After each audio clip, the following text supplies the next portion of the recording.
Greetings to you, church, in the name of our Lord and Savior Jesus Christ. And it's such a privilege for me to be able to come to you and communicate with you the Word of God this morning. I want to turn your attention today to a scripture from the Word of God that is in 2 Corinthians chapter 5, verse 12 to 15. And I'm going to share with you a word that the Lord has placed in my heart. And I believe this is a word that is right for this season of our life and for the seasons of all of our lives, because we need to live this life for the one who gave his life for us and also for the extension of his kingdom. You know, the Bible says we've been called out for the purposes of God and to live for the extension of his kingdom. And so in 2 Corinthians chapter 5, verse 12 to 15, the Bible says this: "For we do not commend ourselves again to you, but give you opportunity to glory on our behalf, that you may have something to answer those who glory in appearance and not in heart. For if we are beside ourselves, it is of God, for God. For if we are of sound mind, it is for you," the Bible says. Verse 14 says, "For the love of Christ constrains us, because we judge thus, that if one died for all, then all died. And he died for all, that those who live should no longer for themselves, but for him who died for them and rose again." So Paul encourages the Corinthian believers, and he's encouraging us today, that you and I, we need to live this life for the one who died for us and rose again from the dead, and also to live this life for the extension of his kingdom. So I believe one of the things that I and you need to do to stay on fire for God and to be passionate to stay on fire for God for the rest of our life is we need to be passionate about precious souls in our life. We need to be passionate about people in our life. And when we are passionate about people in our lives, you know what? We lose a sense of ourselves. We are more concerned about him and others. We are not self-absorbed, but we are concerned about the kingdom of God and the extension of his kingdom on this earth. The Bible says more like this. Let me read to you further. He says this in verse 16: "Therefore now on we regard no one according to the flesh, even though we have known Christ according to the flesh, yet now we know him thus no longer." Verse 17 says this: "Therefore if anyone is in Christ, he is a new creation. All things have passed away, behold, all things have become new." Verse 18 says, "Now all things are of God, who has reconciled us to himself through Jesus Christ and has given us the ministry of reconciliation." The Bible says once you are born again, God gives you a ministry, and it's called the ministry of reconciliation. It's a ministry where you stand in the gap in the middle of God and an unsaved world, and you preach the word of God to people who doesn't know Jesus and bring them into the saving knowledge of the Lord Jesus Christ. That's a responsibility that the Lord Jesus gives to us as a church. It is not just the responsibility of a pastor, of an evangelist, of a prophet, of an apostle, or a teacher. It is the responsibility of every born-again child of God to do something for precious souls. So I would like to request you this morning that if you would take this seriously in your life, that you take this moment in your life to make it a point to live a life committed to witness Jesus to others. You take it a point in your life where you stay committed to become the light to the world around you. Let me read to you further. The Bible says this in Proverbs 11 verse 30. This is a wonderful scripture in the Old Testament, and every time I read this scripture, it encourages me. You know why? Because the Bible says this. Proverbs 11 verse 30 says, "The fruit of the righteous is a tree of life, and he who wins souls is wise," the Bible says. So if you win precious souls into the kingdom of God, the Bible calls you that you are a wise person. So do you want to be called a wise person in the kingdom of God? If you want to be called a wise person in the kingdom of God, you got to win people to the kingdom of God. You got to preach the gospel to precious souls in your life.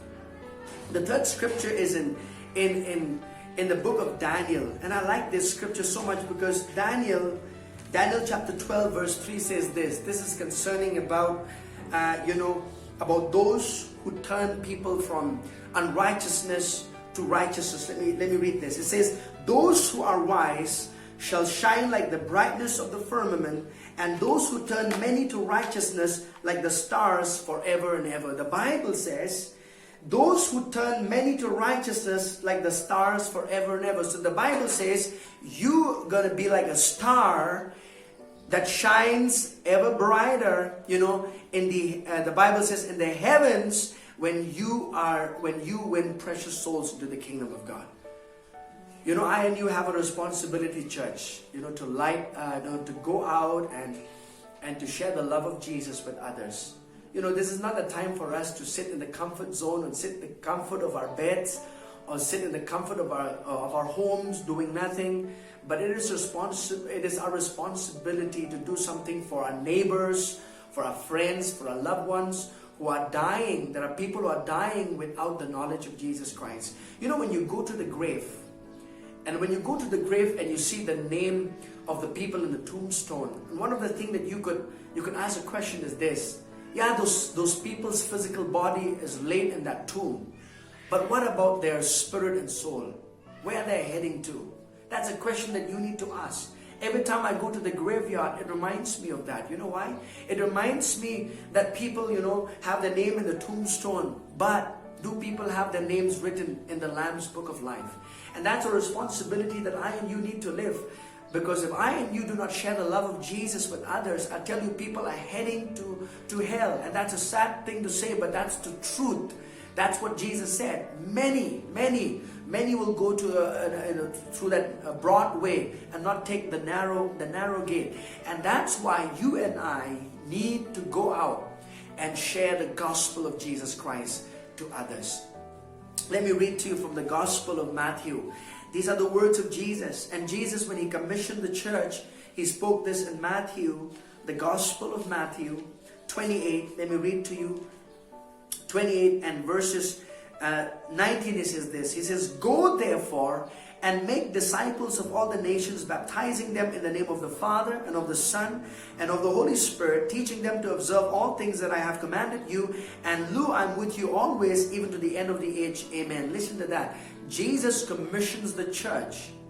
Jesus says, go. In fact, in the Greek, the word go means go and keep on going. Go and constantly keep going. That's what it means. It's not just talking about a one-time mission trip to a certain place. It's not talking about, having an evangelistic program. It's not talking about a house visitation. This is talking about living a lifestyle of communicating the gospel of Jesus Christ to precious souls. That's what he said. And this is the promise that Jesus says. He said, if you go out to preach the gospel, I will be with you. And I will demonstrate my power through you. A lot of us, we say, why do we not see the power of God demonstrated through our life? This is one thing that lacks in our life, and we need to practice this. And we need to be awakened to this fact that unless we go, we will not see the power of God demonstrated. We will not see the dunamis power of God flowing through our lives, in the lives of people, if we do not go out and share the gospel of the Lord Jesus Christ. What is the gospel now? Why is the gospel so important? Why do every human being needs to hear the gospel? Because the gospel is the good news of Jesus Christ. And that good news is the good news where Jesus Christ came 2,000 years ago, shed his precious blood on the cross, and then died, took our sin upon himself, rose again on the third day, the Bible says. And he rose again and he ascended and he is now seated at the right hand of the Father, and he will be coming again. And that's why we have a responsibility to do as much as we can,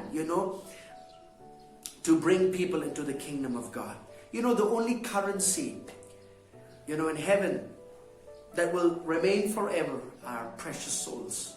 Souls are the currency of heaven. Do you know when you get to heaven one day as a born-again child of God, the only thing that you'll carry along with you is precious souls. Not the wealth, not the riches, not your fame, not the glory, but remember, precious souls, you'll carry them into the presence of God. You and I have the responsibility. The word gospel, I like about this, the word gospel also means this. When you preach the gospel, people who hear that message comes under the spell of that message of Jesus Christ. It's the word gospel coming, under the spell of that message of Jesus Christ.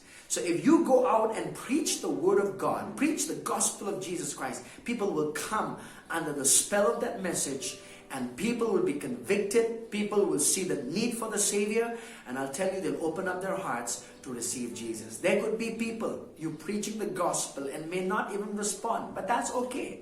Your responsibility is to preach the word. Your responsibility is to go out and shine out the light of Jesus. That's what you got to do in your life as a believer. Let me read to you from the book of Romans chapter 1 verse 16.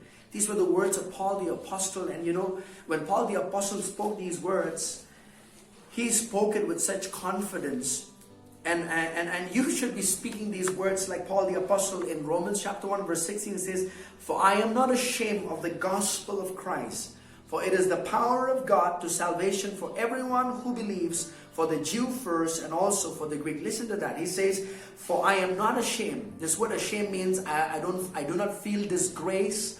I do not feel embarrassed. I do not have a red face, nervous or feel shy when I have to preach the gospel. Paul the apostle says, "For I am not ashamed of the gospel of Jesus Christ, for it is the power." That word power is dunamis.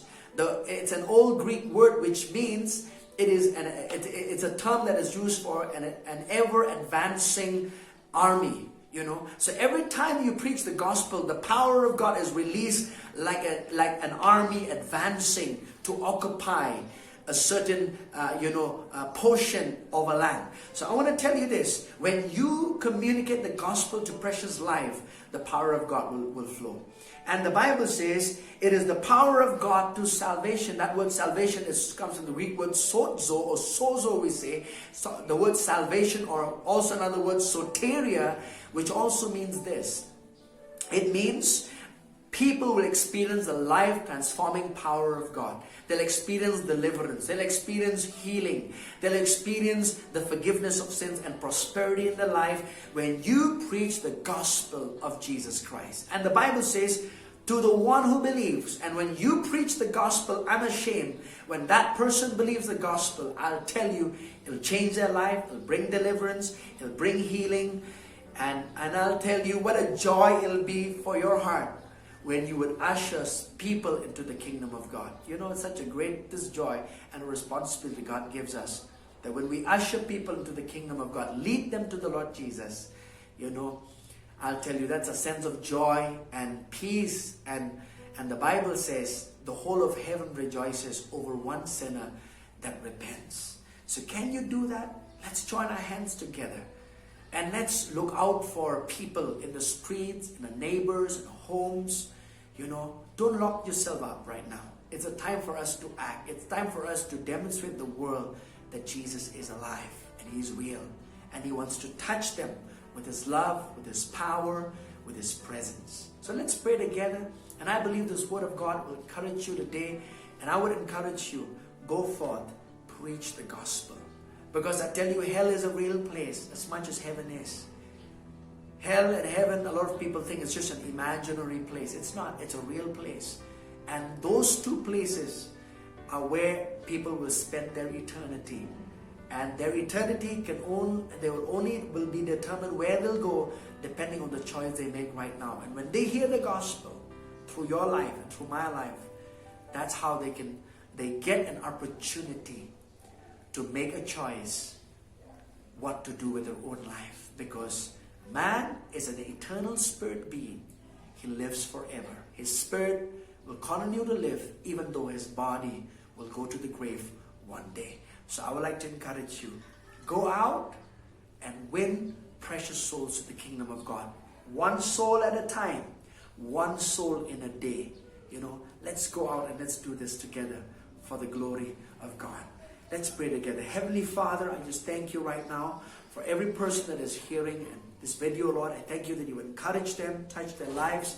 And I thank you, Father, that it would ignite in their hearts, Father, a heart to evangelize, a heart, Lord, to go out and reach out for the precious souls that are dying, Lord. I thank you in the name of Jesus. Amen. God bless you. Until we see again, bye-bye.